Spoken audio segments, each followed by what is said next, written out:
নবীজি সাল্লাল্লাহু আলাইহি ওয়াসাল্লাম নীরবে উটের ওপর বসেছিলেন। তার চোখ ছিল আকাশের দিকে। মনে হচ্ছিল যেন তিনি কিছু দেখছেন।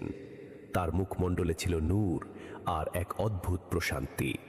হযরত আবু তালিব রাদিয়াল্লাহু আনহু বারবার তার দিকে তাকাচ্ছিলেন এবং ভাবছিলেন, এই শিশু সত্যিই খুব বিশেষ। সফরের পর মক্কার মানুষ তার উপর আরও বেশি ভরসা করতে লাগল।